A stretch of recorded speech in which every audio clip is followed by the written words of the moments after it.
If you ever want to win a big pot in Hold'em, you're often going to have to try and set a trap for your opponents, especially if your opponents happen to be good players. Most good players won't go broke in a typical hand unless they either have a strong hand themselves or you've done a good job in fooling them. There are several ways to set a trap, and in this tip, we're going to look specifically at how you can set traps with the American Airlines pocket rockets, or aces as they're known. Smooth calling with pocket ace before the flop can be a deadly trap, and there are several things to consider when attempting this play. A smooth call describes an action where an opponent raises, and rather than re-raise, you just call the bet. Using this play allows you to trap your opponent in several ways. One, if another player at the table finds a strong hand, he may make an aggressive pre-flop raise, figuring that since you only called, that he only needs to worry about the first raiser.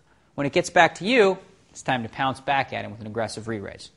You can also trap your opponent after the flop. For example, if the flop comes king 7-3 and your opponent happens to have king queen, chances are you're going to beat him for a big pot since you'll figure that he has the best hand.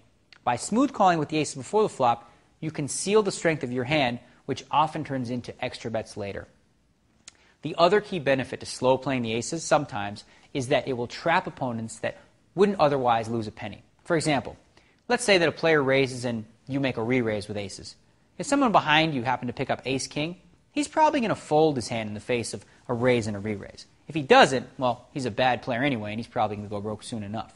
When you smooth call, though, any player with ace-king is going to call one raise before the flop for sure. Now, if you're lucky enough to hit a flop like ace-7 deuce or king 8-3, your opponent will be completely trapped in this hand. In both cases, he's likely to have a strong enough hand to play for all his chips, and in both cases, you'd have them all but dead. Once your opponents catch on to the fact that you sometimes smooth call with aces, that'll actually help you in other ways as well. For example, if later in the game you decide to call a raise with 5-6 suited, hoping to see a cheap flop, a player may now have newfound respect for your smooth call and might not re-raise with a hand that he might otherwise have. The beauty of it all is that even when people know that you use this play, there's little defense against it. In fact, if your opponents now think that you do it regularly, that's going to open up bluffing opportunities for you when the flop comes ragged.